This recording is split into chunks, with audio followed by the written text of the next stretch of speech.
para hablar con el padre Luis Santamaría del Río. Luis Santamaría del Río es un sacerdote católico y además es experto en una lacra social que puede llegar a ser muy perjudicial, incluso según qué extremos puede llegar a ser trágica. Estamos hablando de las sectas. No sé si tenemos ya contacto con el padre Luis Santamaría. Vamos a ver. Buenas tardes, padre. ¿Cómo estamos? Buenas tardes. Un saludo desde Zamora. Un saludo, es un placer poder contactar con usted. Padre, yo quería que nos hablara con respecto de las sectas, sobre todo el caso de aquella española, esta española que ha sido secuestrada, Patricia Aguilar, en un país hispanoamericano, en el Perú, hace muy poquito tiempo. Y sé que es un caso que usted, en fin, del que es conocedor, que ha estado siguiendo, en tanto que se trata de una secta. Cuéntenos, padre. Pues sí, el caso de Patricia Aguilar Poveda ha puesto otra vez de actualidad lo que es el fenómeno de las sectas en España. Mucha gente piensa que es un fenómeno que tuvo su auge en los años 80 y 90 y que ahora pues ya no hay sectas como había antes, no captan a la gente. Y el caso de Patricia lo ha puesto otra vez sobre el tapete. Patricia es una joven que a los pocos días de cumplir 18 años se marchó de Elche en enero de 2017, marchó de su casa, abandonó a su familia, que no sabían qué había pasado, y descubrieron, investigando en su propia casa y las pruebas que había dejado Patricia, que había sido captada a través de Facebook por un gurú peruano de una pequeña secta de Lima, es decir, una secta que desconocíamos todos los que nos dedicamos a este tema, porque grupos como este puede haber miles en el mundo, que a 10.000 kilómetros de distancia había captado a una adolescente a lo largo de 2 años, adoctrinándola y convenciéndola de que el día que cumpliera 18 años abandonara a su familia y se fuera con él a su pequeño harén para repoblar la humanidad ante el apocalipsis. Padre, esta secta de la que usted habla y que desconocían todos los expertos, entiendo que como esta debe haber muchas. Es decir, una de las características, entiendo, de las sectas es que, al menos en una primera fase, deberían ser invisibles, precisamente para evitar cualquier tipo de operación policial en su contra. ¿No es así? Efectivamente, hay sectas que se presentan con forma religiosa, son las más clásicas y las más conocidas por la gente, pero muchas de ellas no tienen un contenido estrictamente religioso ni siquiera espiritual. Se pueden presentar como asociaciones culturales, como agrupaciones deportivas, como escuelas, academias de filosofía de cualquier disciplina, grupos políticos, grupos terapéuticos, de autoayuda, de apoyo mutuo. Como dice mi compañero Vicente Jara, también compañero de la Red Iberoamericana de Estudio de las Sectas, a la que pertenezco, dice: una secta es un grupo social depredador que practica el mimetismo y el señuelo. Y esto primero es muy importante, el mimetismo. Es un grupo que se hace pasar por lo que no es para, al final, ejercer poder y dominio sobre personas, ¿no? Con un señuelo, con algo que es atractivo y que se puede poner para que la gente se acerque y la gente pueda picar. Padre, ¿tiene algo que ver el proceso de secularización de las sociedades al que estamos asistiendo desde hace muchas décadas en Occidente con el florecimiento de estas nuevas sectas? Pues sí tiene que ver. Decía Chesterton, el famoso novelista inglés, que cuando se deja de creer en Dios se cree en cualquier tontería o en cualquier cosa. Y si viene a simplificar mucho las cosas, es cierto que con esta ansia de sepultar a Dios y de marginar a las religiones tradicionales, y en el caso de Occidente a las iglesias cristianas, pues esto ha traído que el ser religioso del hombre, esta aspiración que tenemos al absoluto, se haya buscado por otros lados, porque desde luego que somos seres religiosos, seres espirituales que necesitamos trascendencia, y si eso no lo llena una experiencia religiosa legítima, pues puede llegar cualquiera para aprovechar ese hueco, ese vacío del ser humano y implantar allí sus doctrinas impuestas al individuo.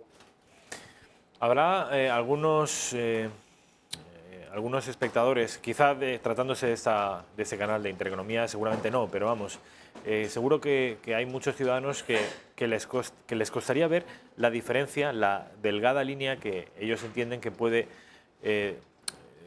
haber entre un grupo religioso legítimo y una secta, que sería ilegítima. ¿Cuáles son esas diferencias?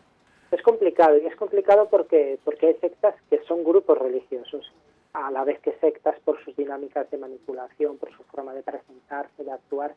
Entonces, ¿cuál es la diferencia entre lo religioso legítimo, como bien dice Rafael, y lo que no, y lo que es sectario, lo que es, pues, una fundamental es la libertad, es decir, en las sectas no hay libertad.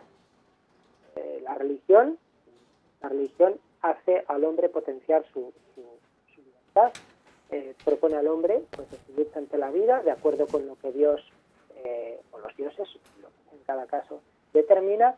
Entonces la religión legítima humaniza al hombre, lo planifica y hace que la persona y la sociedad mejoren. Las sectas no, al contrario, las sectas acaban con esa libertad porque se basan en la manipulación, en el abuso psicológico y en someter a las personas, ¿no? Porque hay alguien, un gurú, un líder o unos líderes o una estructura o una doctrina que se ponen en el lugar que en una religión está Dios. Y claro, pues eso acaba haciendo daño a la persona.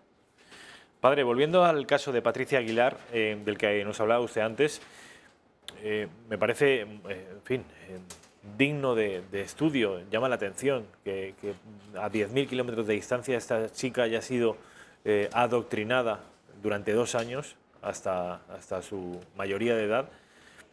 De Elche se marchó al Perú, allí estuvo durante ¿cuánto tiempo y cómo acabó la historia? Pues allí estuvo 1 año y medio. Fue curioso porque en cuanto la familia empezó a moverse, y aquí hay que reconocer que si la familia no hubiera sido tan valiente, posiblemente ahora, seguramente no tendríamos a Patricia en España, dudo de que estuviera viva. Y esto lo digo totalmente en serio, ¿no? Y los que lo han seguido el caso por los medios de comunicación lo pueden comprobar. Patricia empezó a aparecer porque algunos programas de televisión lograron contactar con ella, entraba en directo diciendo que ella no estaba en ninguna secta, no estaba manipulada, había ido allí porque quería para colaborar con una ONG. Bueno, pues se presentó ante las autoridades diplomáticas españolas para confirmar que como mayor de edad estaba bien y estaba por propia voluntad, y poco tiempo después desapareció el gurú, Félix Steven Manrique, con Patricia, con otras mujeres que formaban parte de esa secta, de ese harén, y con los hijos pequeños menores de ellas, ¿no? Entonces desapareció. Durante un tiempo los menores estaban sin escolarizar, estaban en paradero desconocido. La familia de Patricia en muchas ocasiones llegó a decir, aquí en los medios de comunicación de España, que no sabían si estaba viva o muerta. Bueno, pues el empeño de su padre, que por 2 veces viajó a Perú, hizo que el pasado mes de julio, en su segunda visita, Alberto, que así se llama el padre de Patricia, lograra con la policía encontrar en un lugar remoto, perdido de la selva, a Félix Steven Manrique en un lugar, y a Patricia con los niños, ella sola, escuálida, infraalimentada y con muy malas condiciones de salud, cuidando a los niños, y entre ellos una bebé de pocos meses que era suya, porque había quedado embarazada del propio gurú, del propio líder sectario. Y bueno, pues pudo traerla para acá después de unos días, porque Patricia está ahora mismo en proceso de recuperación, de recuperar su personalidad verdadera, ¿no?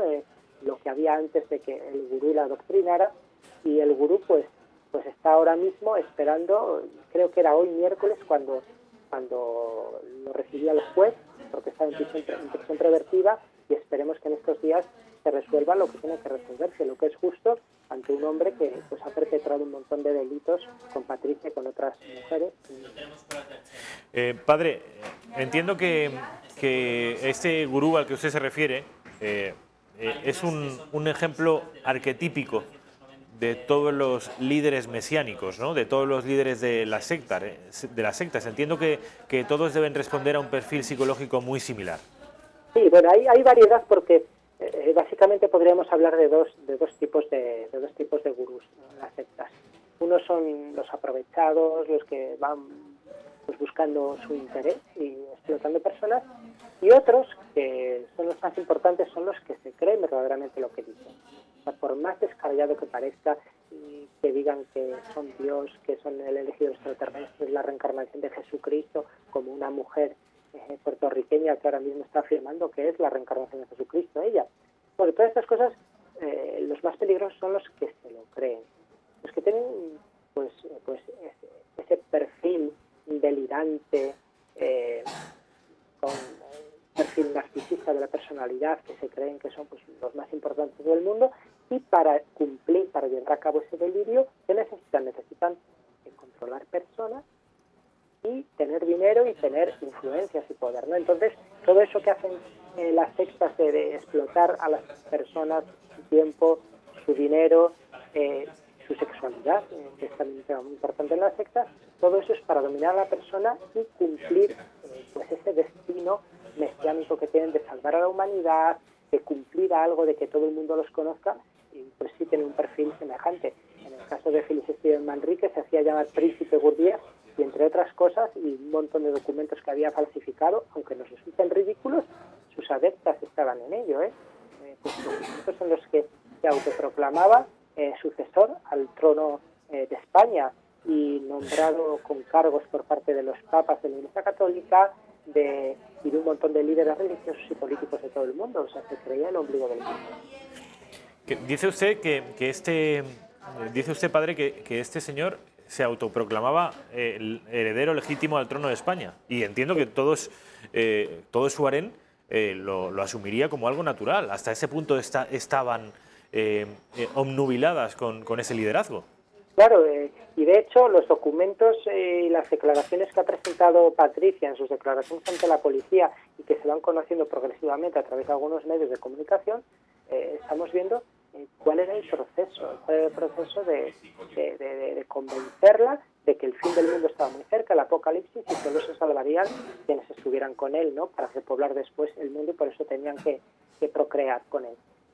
Entonces, pues se creía de esto, porque además era un documento que alguna de ellas, posiblemente Patricia, habría falsificado con la firma de Mariano Rajoy, con la firma de Juan Carlos I y con el membrete de la Casa Real, diciendo que el día que dejara de ser rey Juan Carlos, pues lo sucedería el príncipe Gurdjieff. Entonces, bueno, pues como digo, nos puede parecer ridículo, pero en este ambiente de la secta, de manipulación, de epidemia de pensamiento y de creencia, pues todo es posible y todo es asumible. Padre Luis Santamaría, parece mentira que esto pueda ocurrir en mentes sanas, porque no hay que presumir en absoluto que las víctimas de estos procesos, no hay que presumir que sean personas alienadas, son personas, entiendo que perfectamente sanas, aunque con alguna debilidad. Cuéntanos. Sí, ninguno estamos inmunes de poder ser captados por una secta. Hay que tener cuidado con esas seguridades de que yo, como tengo estudios, yo como tengo una creencia religiosa, yo porque mi familia funciona bien, porque no tengo problemas en la vida, mucho cuidado, porque las sectas saben a dónde llegar y en qué momento pillarnos y qué vulnerabilidad, qué debilidad aprovechar de nosotros. Entonces podemos ser las personas más sanas, equilibradas, formadas, y que nos pillen en un momento débil, en una crisis personal o en un momento en nuestro contexto pues está como está, en una sociedad en crisis. Entonces, mucho cuidado, porque todos podemos ser captados por una secta si nos pillan en el momento oportuno, y precisamente estas más esotéricas, espirituales, difusas de la New Age llegan mucho más a gente con más estudios. Está claro, padre. Nos tenemos que marchar. Yo le agradezco mucho que nos haya instruido y nos haya advertido. Esta última advertencia es muy importante. Padre Luis Santamaría, ha sido un placer.